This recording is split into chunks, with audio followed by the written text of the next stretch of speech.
दोस्तों जय माता दी। आज हम मंगल महाराज की वृश्चिक राशि की जून 2026 माह के लिए बात करने वाले हैं और ये माह कैसे बहुत अच्छा बने हम इस पर चर्चा करेंगे। ये राशि विशाखा, अनुराधा और ज्येष्ठा 3 नक्षत्रों में आती है। नक्षत्रों के उपाय भी हम समझेंगे। ये जो वीडियो है मैंने 3 भागों में बांटा है। पहला भाग जो है वो संक्षेप में इस माह का फल कथन, दूसरा भाग जो गुरु महाराज का अपनी उच्च राशि में गोचर हुआ है उसके बारे में जानकारी और अन्य ग्रहों का भी गोचर, और तीसरा भाग जो है वो नक्षत्रगत क्या उपाय करें ताकि ये माह बहुत अच्छा हो सके। तो सबसे पहले थोड़ी सी सावधानी बरतने वाला माह है। ट्रांसफॉर्मेशन होगा ही होगा, कुछ गुप्त मैटर होंगे जिन्हें आपको सॉल्व करना है। कंपटीशन तो बढ़ेगा और गुप्त शत्रुओं से सावधान रहें। खर्च अचानक हो सकता है और अधिकार ज़्यादा प्रदर्शित नहीं करें, उससे तनाव हो सकता है। इन्फेक्शन से बचें। और एक और बात यह है कि जो सीक्रेसी है उसे मेंटेन करें और धैर्य रखें। हनुमान जी को मंगलवार के दिन सिंदूर चढ़ाकर लाल फूल अर्पित करें तो बहुत अच्छा होगा। अब हम बात करने वाले हैं गोचर की, और सबसे पहले हम बात करेंगे गुरु महाराज के गोचर की। जितनी बातें मैंने बताई हैं उन सब बातों में राहत देने के लिए गुरु महाराज आपके नवम भाव में यानी भाग्य में पधार गए। और जब गुरु भाग्य में आते हैं ना तो आपको उच्च पद दिलवाते हैं। आप चाहे नौकरी कर रहे हों या व्यापार कर रहे हों, प्रगति तो दिलवाते ही दिलवाते हैं, क्योंकि ये धर्म का भाव है। गुरु महाराज आकाश तत्व हैं, पिता का भी भाव है, तो आपको ये गुरु महाराज यहाँ से आशीर्वाद दे रहे हैं। 1 2 3 4 5 पांचवा दृष्टि आपकी लग्न यानी कि वृश्चिक राशि पर डाल रहे हैं। निश्चित ही ज्ञान का उदय होगा। आप समझेंगे बातों को और अच्छे से काम करेंगे। फिर इसके बाद 7वीं दृष्टि पराक्रम पर डाल रहे हैं। छोटे भाई बहनों का भाव है, वो आपका साथ दे सकते हैं और छोटी छोटी धार्मिक यात्राएं आपको बहुत लाभ देंगी। इस महीने कोशिश करें कि मंदिर तो वीक में एक बार जरूर जाएं। प्रसाद के बाद 8 और 9वीं दृष्टि आपके शिक्षा वाले भाव पर पड़ रही है और निश्चित ही शिक्षा अच्छी होगी। बच्चे यदि आपके हैं तो बच्चे अच्छे होंगे और आनंद मिलेगा, ज्ञान से आनंद मिलेगा। ये गुरु महाराज की बात है, क्योंकि 5वें भाव में शनि बैठे हुए हैं और शनि यहाँ पे शिक्षा में डिले करते हैं, सुख में भी थोड़ा सा तो अवरोध उत्पन्न करते हैं। परंतु जब गुरु महाराज देखेंगे और शनि भी गुरु की ही राशि में बैठे हैं तो शनि महाराज भी गुरु का ही फल दे देंगे। ये बहुत अच्छी बात है और ये आपके लिए लाभकारी है। चलिए अब हम बात कर लेते हैं मंगल। छठे मंगल बहुत अच्छे होते हैं, शत्रुनाशी होते हैं। गुप्त शत्रु बनेंगे परंतु वो परास्त भी हो जाएंगे। परंतु जब मंगल 20 तारीख से यहाँ आ जाएंगे 7वें घर में, तो थोड़ा सा पार्टनर जीवन साथी से व्यवहार सॉफ्ट रखना, क्रोध मत करना बहुत जरूरी है, ये पारिवारिक सुख के लिए, तो ये ध्यान रखना। अच्छा, सूर्य 7वें घर में बैठे हैं तो थोड़े ईगोइस्टिक तो हम होते हैं, पार्टनर पे थोड़ी सी दादागिरी तो हम करते हैं और दादागिरी सहन भी करते हैं। परंतु सूर्य महाराज 15 तारीख से यहाँ अष्टम भाव में आ जाएंगे और अष्टम भाव में आके थोड़ी सी समस्याएं देंगे। परंतु 7वीं दृष्टि से धन भाव को देखेंगे तो धन मिलेगा, खर्चा भी होगा, वो धन भी मिल सकता है जो आपने नहीं कमाया हो। मतलब पैतृक संपत्ति वगैरह वगैरह, परंतु योगा एक्सरसाइज करते रहना, सुबह सूर्य को जल चढ़ाना, क्योंकि 8वें घर में सूर्य ब्लड प्रेशर वगैरह की समस्या दे सकते हैं। अब सूर्य जब यहाँ आ गए तो यहाँ पे बुध और शुक्र पहले बैठे। शुक्र 8 तक यहाँ अच्छे नहीं है, परंतु जैसे ही 8 तारीख के बाद शुक्र आपके भाग के भाव में आएंगे, लिख के रख लीजिए, 8 तारीख के बाद आपकी स्थिति बदलेगी, एकाएक बदलेगी और बेहतर स्थिति हो जाएगी। और फिर 20 तारीख या 22 तारीख से बुध भी यहीं पे आ रहे हैं, तो गुरु शुक्र और बुध बहुत अच्छा योग है। शुक्र और बुध को लक्ष्मी नारायण योग कहते हैं। गुरु और शुक्र दो महागुरु भाग्य भाव में आ जाएंगे तो भाग्योदय जरूर होगा, इसलिए तनाव नहीं करें, बहुत अच्छी बात है। राहु यहाँ पे चौथे भाव में बैठे हैं। संपत्ति के मामले में सावधानी बरतना, हर काम पेपर वर्क कंप्लीट करके करें। केतु यहाँ पे बैठे हुए हैं, थोड़ी सी धार्मिकता भी देंगे और कुछ गूढ़ विद्याओं की तरफ भी इंटरेस्ट आपको देने वाले हैं। ये तो आपकी ग्रह गोचर की व्यवस्था हो गई।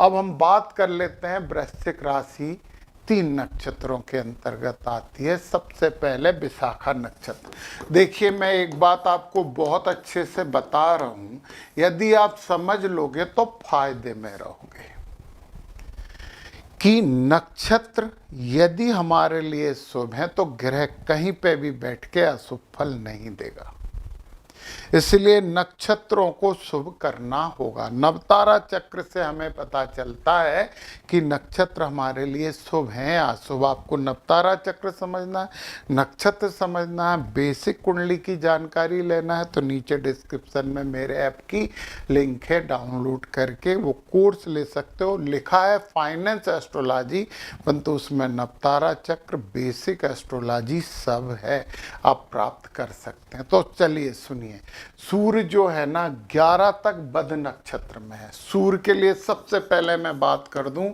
ये सूर्य की बात कर रहा हूं तो 11 तक की बात कर रहा हूं। 11 तक सूर्य बद नक्षत्र में है, तो आपको 11 तक सूर्य को शुभ करने के लिए ओम प्रजापते नमः का जाप करना चाहिए। ओम प्रजापते नमः। सूर्य अच्छा फल देंगे। मंगल 16 तक आपके प्रत्यरी नक्षत्र में है, तो मंगल को शुभ करने के लिए यदि हमें मंगल को शुभ करना है तो केवल 16 जून तक ओम यमाय नमः का जाप करिए। ये मंगल की बात हो गई। अब मैं बात करूं तो गुरु महाराज पुनर्वसु नक्षत्र में, जो कि आपका जन्म नक्षत्र है, शुभ हैं, परंतु शनि रेवती नक्षत्र में आके विपत हो गए हैं। तो शनि महाराज से शुभ फल प्राप्त करने के लिए रेवती नक्षत्र के देवता का बीज मंत्र ओम पूखणे नमः का आपको जाप करना चाहिए शनि महाराज के लिए। फिर इसके बाद राहु आपके अतिमित्र नक्षत्र में बैठे हैं, बहुत शुभ फल देने वाले हैं। केतु आपके छम नक्षत्र में बैठे हैं, ये भी शुभ फल देने वाले हैं। भले ही आपकी कुंडली में चौथे और 10वें भाव में, परंतु अच्छे फल मिलेंगे। तो ये बात हो गई विशाखा नक्षत्र वालों की। विशाखा नक्षत्र के बाद अब हम चलते हैं अनुराधा नक्षत्र के लिए। सूर्य के लिए सूर्य आपके 11 से 21 तक वध नक्षत्र में बैठे हैं। बिल्कुल अच्छा नक्षत्र नहीं होता मृगशिरा, आपके लिए वध है। अनुराधा नक्षत्र और वृश्चिक राशि वालों, तो आपको 11 से 21 तक एक माला ओम सोमाय नमः, जितने भी मैं मंत्र बता रहा हूं उनकी एक माला। वैसे बद नक्षत्र में 2 से 3 माला कर सकते हो, बद में है मृगशिरा। फिर इसके बाद पूरे माह सूर्य आपके लिए शुभ हैं। मंगल महाराज 16 तारीख से प्रत्यरी नक्षत्र में आ जाएंगे, तो मंगल के लिए 16 तारीख के बाद, मैं फिर लिख रहा हूं यहाँ पे 16 जून के बाद आपको जाप करना है ओम आग्नेय नमः ये जाप आपको करना चाहिए। मंगल पूरे माह आपको शुभ फल दे देंगे। गुरु आपके अति मित्र नक्षत्र में बैठे हैं, आशीर्वाद है, बहुत अच्छी बात है। शनि रेवती नक्षत्र में, जो कि धन देने वाला नक्षत्र है, आपके लिए अनुराधा नक्षत्र वालों बहुत शुभ है। राहु आपके मित्र नक्षत्र में बैठे हैं, ये भी शुभ है। बस केतु विपत नक्षत्र यानी मघा में बैठे हैं, तो केतु को और मनाना पड़ेगा और केतु के लिए आपको जाप करना पड़ेगा। ओम पितृभ्यो नमः। ये केतु के लिए आप पूरे माह जाप करते रहे, अगले माह भी आपको करना है। तो ये अनुराधा नक्षत्र केवल 3 मंत्र हैं और ये भी 2 ही हैं, 11 से 21 है, ये 16 के बाद है। ये करो, माह शुभ होगा, पक्की बात है। तो हमने यहाँ पे अनुराधा नक्षत्र वालों की बात कर ली है और अब हम बात करते हैं ज्येष्ठा नक्षत्र वालों के लिए।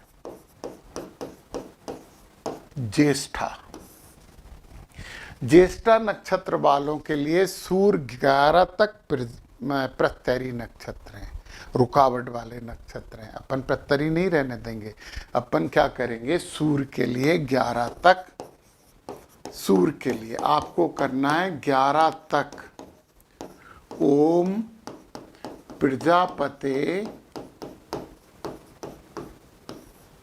नमः। इस मंत्र का जाप 11 तक करिए, इसके बाद सूर्य पूरे माह शुभ है आपके लिए। मंगल 16 तक बेपत हैं, केवल 16 तक, बाकी इसके बाद शुभ हो जाते हैं।